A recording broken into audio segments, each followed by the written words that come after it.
Good Tuesday morning to everyone. How you doing today? And welcome to What You Got. Hi, friends, it's me, Barry. Good morning. It is a great day to come together and ask the question, What you got?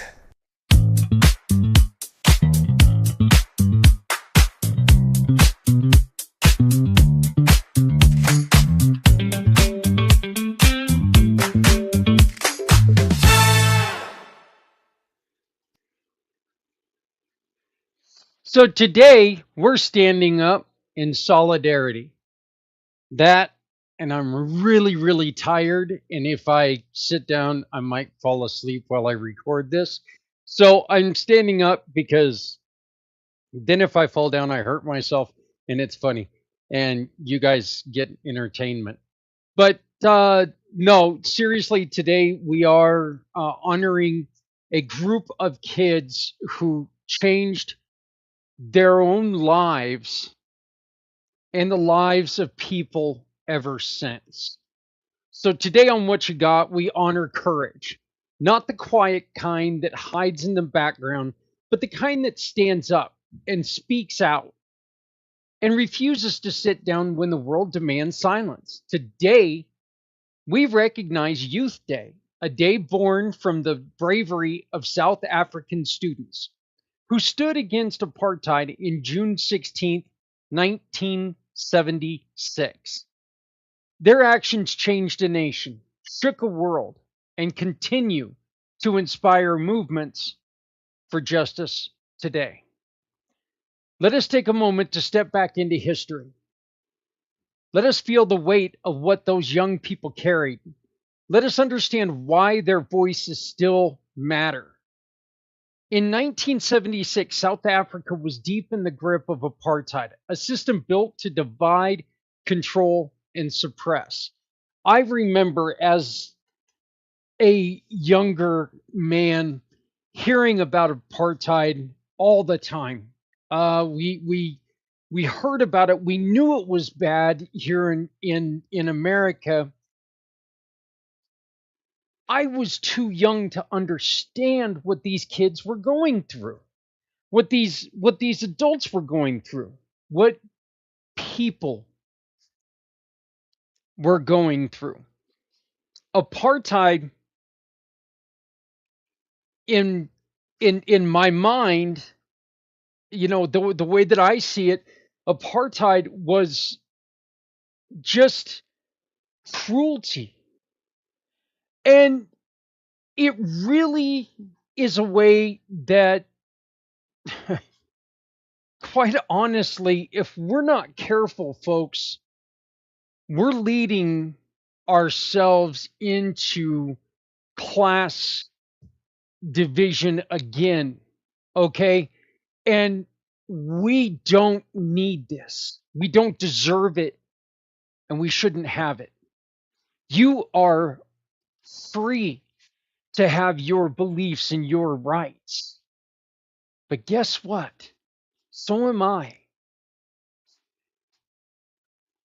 I'm going to say this again because we've said it so many times before. I need you to be different than me. And I need you to be different from me because I want to learn from you. Your thoughts, your beliefs, your mind. I need it to be different than mine. Because if we stop learning, we have no value. Black students were forced into an education system designed to limit their future, restrict their opportunities, and keep them in positions of disadvantage. The Bantu Education Act of 1953 made it clear that the government did not want these young people to rise. They wanted them contained. Again, this is something that we as adults, okay, and I'm not just blaming our generation. because this is kind of the way that it's gone throughout history. The adults have always wanted to talk down about kids. Well, these kids today don't know blah blah blah. I used to walk up the hill both ways in the snow, barefoot and pregnant. Not pregnant, I guess. Even though I got to give birth soon because this kid is going to come out like 18. Um, but we've always, we've always, in our own way, tried to shut down kids. We've tried to teach them our way instead of letting them experience. And the truth is that kids today are doing amazing things, and they're reaching out and they're doing amazing things on their own. And that's because young kids, young people have a way of seeing the truth. They have a way of recognizing injustice, even when adults have learned to tolerate it. Uh, I'm a Gen X, and our culture, our you know, our group of people, we're so damn proud of being that. You don't tell us what to do, we tell everyone what to do. We are the we're the group that, you couldn't tell us anything. We made the rules now, and we were going to defy every rule. That's what Gen X was. And that's because that's exactly what it was. Is we saw injustice in certain parts of the world and we were like, not on our watch. We had a way of believing in a better world even when the world tells us it's not. Kids have that same feeling today. By 1974, the government pushed even further by forcing Afrikaans, Afrikaans. I'm sorry, it's Afrikaans as the mandatory language of instruction. Imagine being told that the language you speak at home, the language you think in, the language your heart understands, is no longer acceptable in your own classroom. Imagine being told that your education, your future, your identity must be filtered through a language chosen by the people who oppress you. It, again, slippery slope, folks. We've got to watch out because we're getting mighty close to telling people that this is what you need to believe, because if you don't believe this, you're wrong. Some of us are never going to believe this, and I don't think we are wrong. I think we know what's right for us. And I don't think that a lot of us are doing a lot of damage in the world by acting the way that we act, by being who we are. So we need to make sure that we do accept others. Okay? But these students said no. They said enough. They said we will not be silent. On June 16th, 1976, between 3,000 and 10,000 students, it's kind of a weird gap there. Okay, 3, 10. I think that it proves it can happen. Things that have happened before are here to tell us, hey, it can happen again. And we've really got to watch what we do every day to make sure that we don't repeat. The world saw the images, the world heard the cries, the world witnessed the truth of apartheid. The Soweto Uprising did not end that day. It spread across the country and continued into the next year. It ignited a movement that helped dismantle apartheid. It inspired global outrage and international pressure. It reminded the world that young people are not only the future, they are the present. They are the heartbeat of change.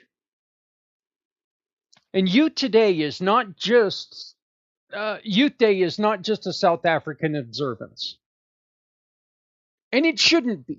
We should never, ever put these types of celebrations and learning activities into one geological area.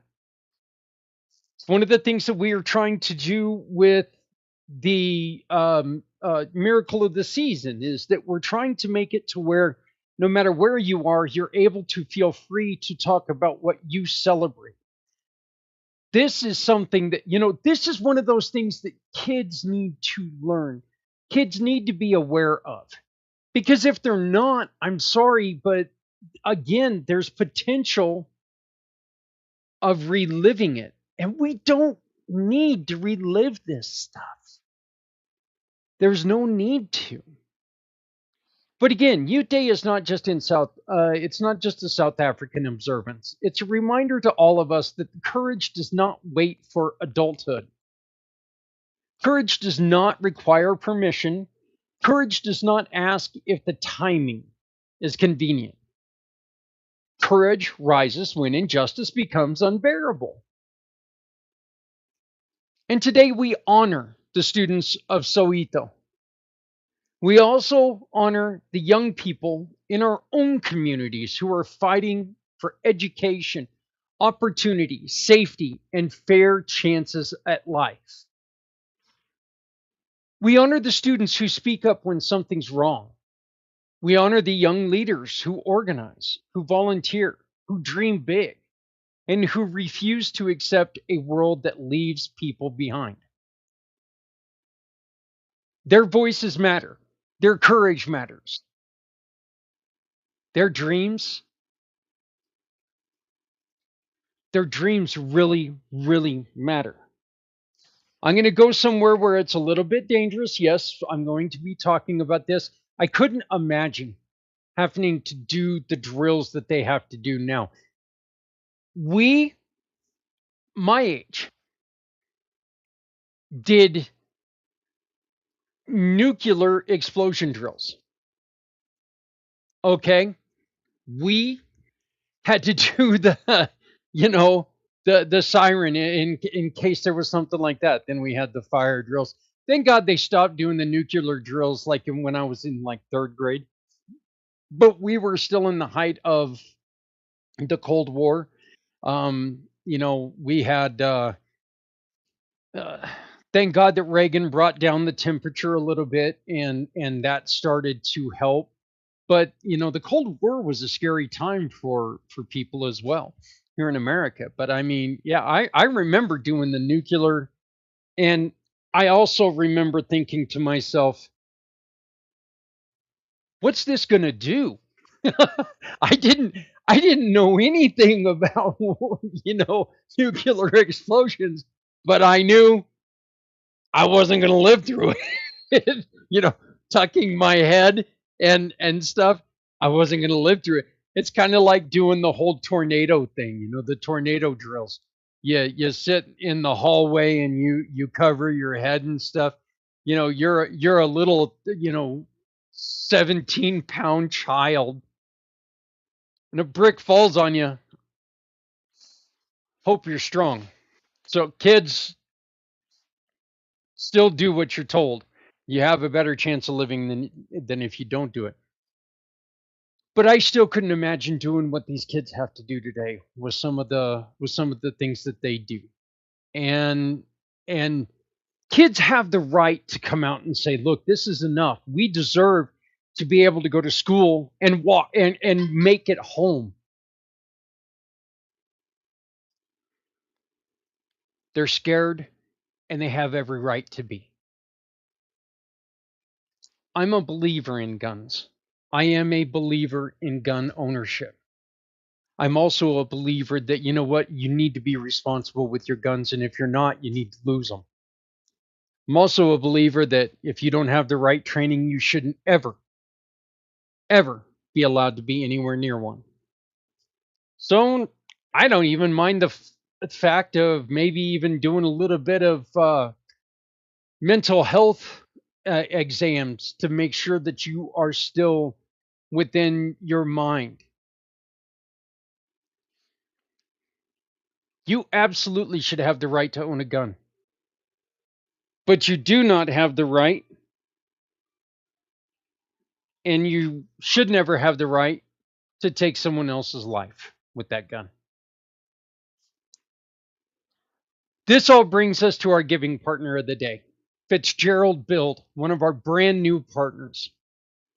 Jordon Templeton Harris is a very, very young, ambitious young man. This company represents strength, craftsmanship, and the belief that building something meaningful requires heart, integrity, and commitment. Fitzgerald Build is not just about creating structures, it's about creating stability. It's about creating opportunity, and it's about creating a foundation that families and communities can stand on. When you support Fitzgerald Build, you support a business that believes in doing things the right way. You support a business that understands the value of hard work and in the importance of community. You support a business that stands tall in its purpose, just like the young people we honor today. Youth Day teaches us that every generation has a responsibility. The students of Soweto carried theirs with bravery. Today, we carry ours by lifting up the young people around us, by listening to them, by supporting them, by giving them the tools, the resources, and the encouragement they need for a better world. Because the truth is simple, young people are watching us, young people are learning from us, and young people are counting on us. So, this leads to our mission of the day. The mission of the day is quite simple. Sit down and talk to your kids.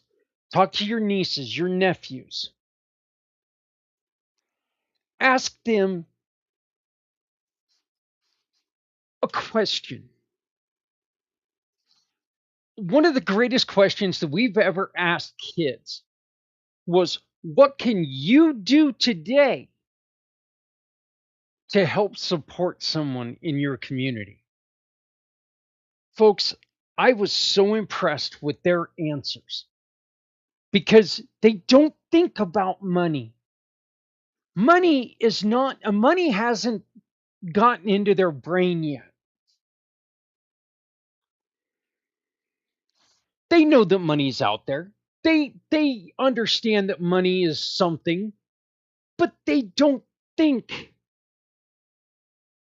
in ways of money when it comes to helping somebody. They think they use their mind and they're able to express in other ways. Their answers were awesome. I had one young man, and I bring him up, and I'm pretty sure that some of you have already heard about him. But his answer to that question was, I will follow around older people and help them pick stuff up off the floor. And I am going to tell you right now, I love that kid. And I wish he followed me around more. Because that ground, whoever grew it way down there, they need kicked. Because it's just too far down there now. But praying for people, school lunches, stuff like this, just amazing ideas that these kids had. It's inspiring. And it can really get you thinking again about what's important, and it's not always about money. Talk to a kid. Ask them, ask them a question. Ask them what inspires them. Ask them what drives them. Ask them what they would like to change. Maybe it'll help kick something off in your head as well.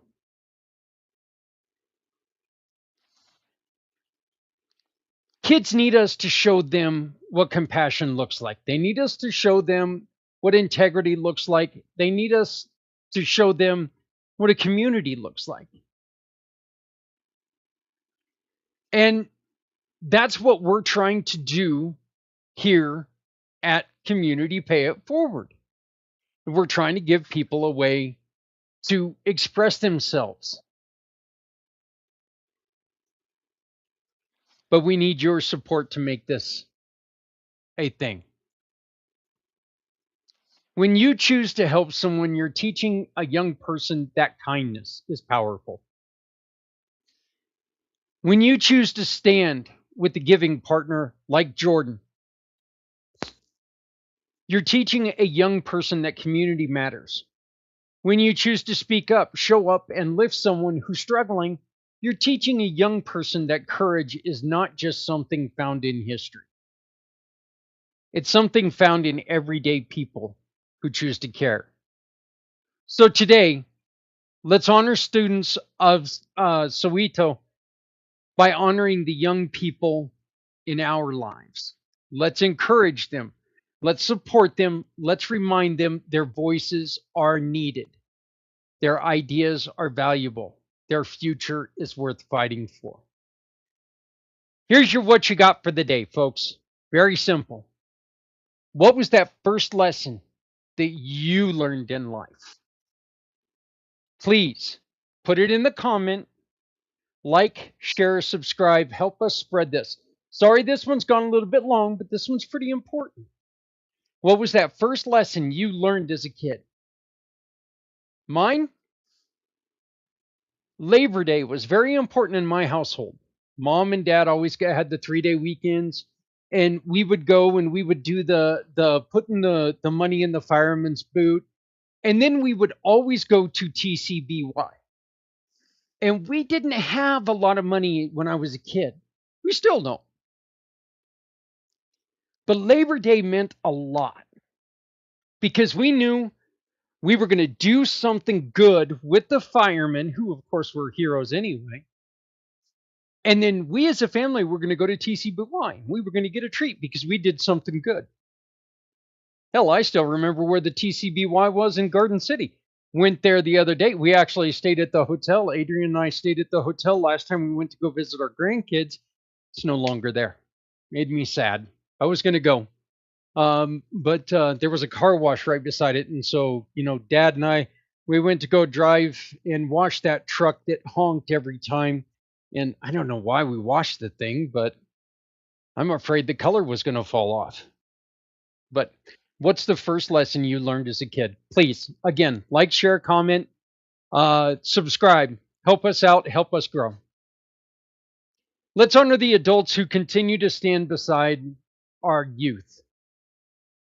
The teachers, the mentors, the parents, the coaches, the community leaders, the people who show up every day to guide, to protect, to empower the next generation. Because change does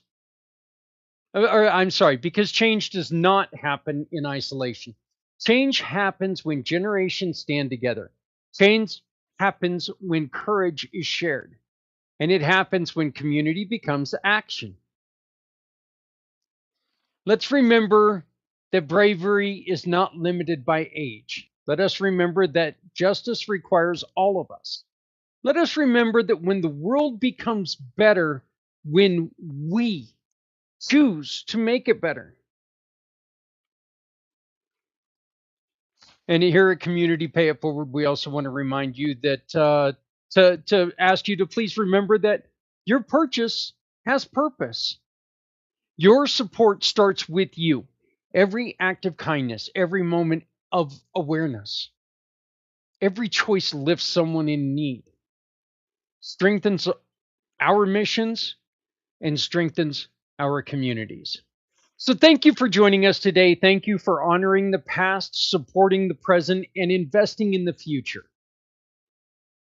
Let us carry this spirit forward as we move in to our next day and support our kids and their dreams.